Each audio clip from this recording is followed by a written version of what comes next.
युद्ध करूंगी। केविन, अगर तुम मर्द हो तो अपनी शिष्य की जगह तुम युद्ध करो। मेरे पिता तुम्हें मारेंगे नहीं। हाँ, एक युवती के पीछे छुपते हो, कैसे मर्द हो आप? आचार्य केविन, स्वयं हमारे आचार्य आपसे युद्ध करने आए हैं। यदि आप पराजित भी हुए तो भी सम्मान की बात है। सत्यवचन, आपको डींगे मारने में रुचि है ना? जब आप देव शास्त्र के सेवक होंगे तो कहानी बताइए कैसे आपने हमारे दिव्य आचार्य से युद्ध किया। दिव्य आचार्य? मेरे आचार्य को ललकारने से पहले मुझसे युद्ध करना होगा, समझ गए आप? तुम्हें अब भी मेरी शक्ति का स्मरण नहीं है। अरे ये क्या?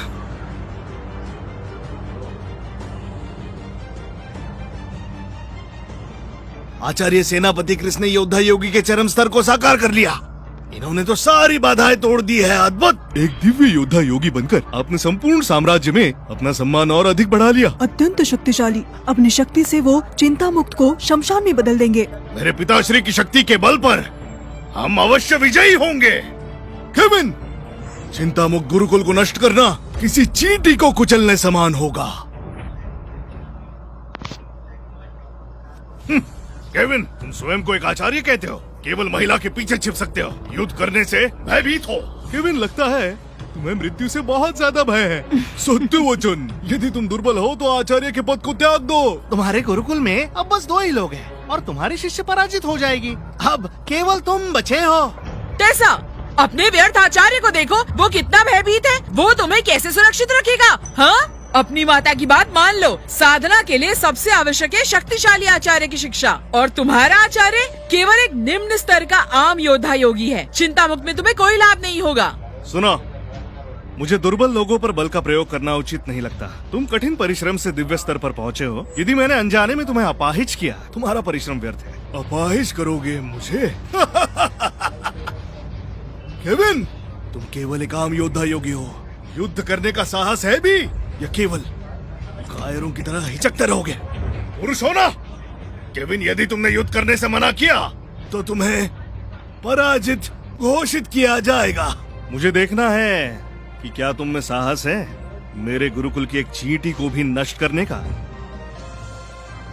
मेरे गुरुकुल की केवल एक चींटी तुम्हें पाठ पढ़ाएगी। चींटी, जाओ उसका सामना करो। असंभव! क्या मैं स्वप्न तो नहीं देख रहा? देखा सबने? क्या केविन ने सच में एक चींटी को भेजा है युद्ध हेतु? सुना, तुम किसका तिरस्कार कर रहे हो? केविन, तुम तो एक कायर हो जो अपने स्थान पर एक चींटी भेज रहा है। धिक्कार है। केविन, आचार्य होकर तुमने एक चींटी को भेजा। आचार्य केविन, यदि भयभीत हो तो पराजय स्वीकार लो। कम से कम हंसी के पात्र तो नहीं बनोगे। वास्तव में केविन, तुम महान कलंकजनक आचार्य हो हमारे समस्त साम्राज्य के। देखा टेसा, तुम्हारा आचार्य कितना बड़ा कायर है। उसमें युद्ध करने का साहस नहीं, वो एक चींटी को भेज रहा है। आचार्य जी, सुनो, शिष्य अपने आचार्य पर विश्वास रखो। एक चींटी को भेजा? क्या तुम मेरे आचार्य को अपमानित कर रहे हो? केविन, आशा नहीं थी कि तुम अत्यंत कायर होंगे। तुम स्वयं युद्ध का साहस नहीं रखते। क्रिस, तुम पहले मेरी चींटी को पराजित करो। मुझे भय है कि यदि मैंने युद्ध किया तो तुम अपाहिज स्वर्गवासी न हो जाओ। ठीक है, मैं इसे रौंद दूंगा। फिर देखते हैं तुम क्या करोगे। केविन, देख लिया तुमने, मैं तुम्हें सरलता से इस चींटी के समान रौंद दूंगा। वो देखो,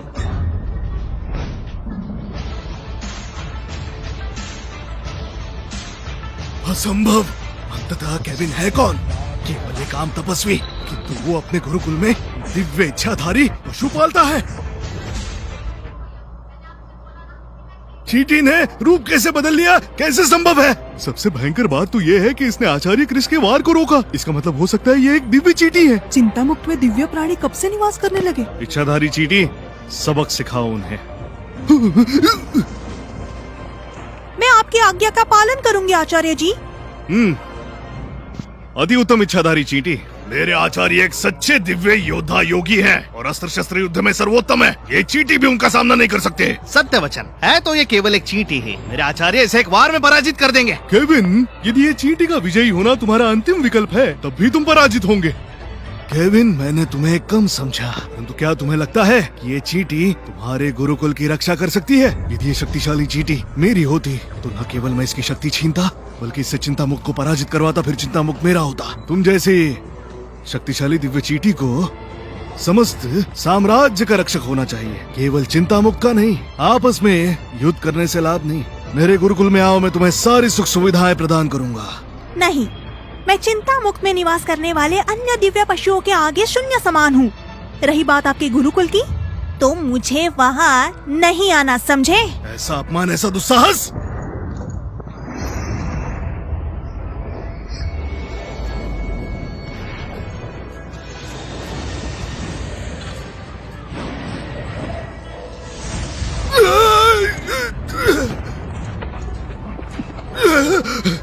आचार्य जी, इतने दुर्बल होकर चिंता मुक्त को चुनौती देने का दुस्साहस? हाँ। असंभव, ये अवश्य एक स्वप्न है।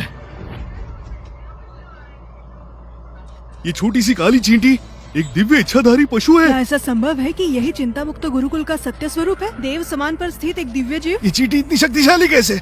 आचार्य क्रिस तो देव स्तर पर है। हमारे सम्राट भी एक बार में उन्हें पराजित नहीं कर सकते। क्या हमारे आचार्य इतने दुर्बल है? एक बार में पराजित हो गए? उससे बुरा तो यह है कि उनकी शत्रु एक चींटी है। ये देव शास्त्र के शिष्यों के लिए लज्जाजनक स्थिति है। असंभव, मेरे आचार्य पराजित नहीं हो सकते। ये नहीं हो सकता, असंभव। नहीं, ये अनुचित है। हमारे आचार्य जी आश्चर्यचकित थे, इसलिए बचाव नहीं कर पाए और काली चींटी ने धोखे से वार किया। यदि विश्वास नहीं होता तो फिर से हमें चुनौती दो। चिंता मुक्त गुरुकुल में ऐसे साधन नहीं है जो दिव्य पशुओं का पालन पोषण करे। यह असंभव है। राजदूत, केविन ने ये बात गुप्त रखी। अवश्य सभी को ज्ञात है कि चिंता मुक्त गुरुकुल में कोई भी रूपांतरण करना नहीं जानता। कोई पशु मनुष्य का रूप धारण नहीं कर सकता।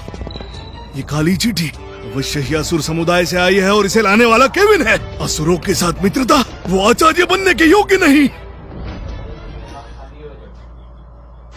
असुर समुदाय से सहायता।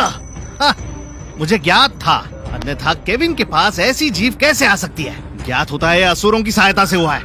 हाँ, केविन, तुम बेहद नीच हो। हाँ, इच्छाधारी जंतु तो बेहद दिव्य होते हैं। चिंता मुक्त गुरुकुल में कुछ नहीं है, तो वहाँ ऐसी जंतु पल कैसे रही है? ये अवश्य ही असुर समुदाय से है। केविन ने बाहरी लोगों की सहायता ली, उसने स्पष्ट रूप से छल किया। राजदूत, कृपया आप ही न्याय कीजिए। केविन को आचार्य पद से हटा दीजिए। टेसा, तुमने सुना ना? तुम्हारे आचार्य का संबंध असुरों से है, उससे दूर रहो। आचार्य जी, क्या ये सत्य है कि आप असुरों से संबंध रखते हैं? मेरे आचार्य आप तो सहायता भी नहीं करते। रहने दीजिए, बस मेरी राह में बाधा बनेंगे। अविश्वसनीय। आचार्य केविन ने विजयी होने के लिए मर्यादा लांघ दी। यदि हमारे आचार्य ने ये न कहा होता तो आचार्य केविन तो अपने छल से विजयी हो जाते। ये वास्तव में मेरे गुरुकुल में पली है, तो ये असुर कैसे हो सकती है? आचार्य जी ने अंततः मुझे स्वीकार किया। मैं बेहद प्रसन्न हूँ।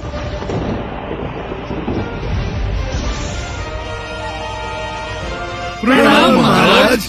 औपचारिकता की आवश्यकता नहीं। महाराज केविन ने साम्राज्य के नियमों का उल्लंघन किया और असुर समुदाय से मित्रता की। कृपया नियमानुसार उस पर कार्यवाही कीजिए। असुर समुदाय? हाँ, वो युवती जो यहाँ काले वस्त्रों में है, वास्तव में एक चींटी है। उसका चिंता मुक्त गुरुकुल में होना संभव नहीं। मुझे सबकी परख है। वो वास्तव में चिंता मुक्त गुरुकुल की दिव्य जंतु है, क्योंकि उसमें वहाँ की प्रभा का अंश है। क्या? असंभव। चिंता मुक्त गुरुकुल में ऐसी जीव कैसे हो सकती है? क्या आपको संपूर्ण विश्वास है महाराज? चिंता मुक्त गुरुकुल एक अनुचित स्थान है। वहाँ ऐसी शक्तिशाली जीव कैसे रह रही थी? एक समय पर वो गुरुकुल इस साम्राज्य का सर्वश्रेष्ठ प्रतीक था। इतिहास बड़ा है, तो ये असामान्य कैसे हो सकता है? यदि उसका इतिहास विराट है, इससे ये सुनिश्चित नहीं होता वहाँ दिव्य जंतु होगी। क्या तुम्हें मुझ पर संदेह है? मैं देव शास्त्र गुरुकुल आपसे सहमत है। प्राण युद्ध यही समाप्त होता है। चिंता मुक्त गुरुकुल विजयी हुआ। किसी को अस्वीकार है? सब तुम्हारा दोष है। तुमने कहा तुम गुरुकुल के लिए युद्ध करोगी, परंतु अपनी जान क्यों दांव पर लगानी? माँ, मुझे आशा नहीं थी कि चिंता मुक्त की विजय होगी। वहाँ लोग कम हैं। हाँ, अब जब देव शस्त्र की नीति नाकाम रही तो चिंता मुक्त अब भी केविन के नेतृत्व में रहेगा। राजदूत, घोषणा कीजिए। अवश्य। इस प्राण युद्ध में चिंता मुक्त विजयी हुई। अब से देव शास्त्र को चिंता मुक्त का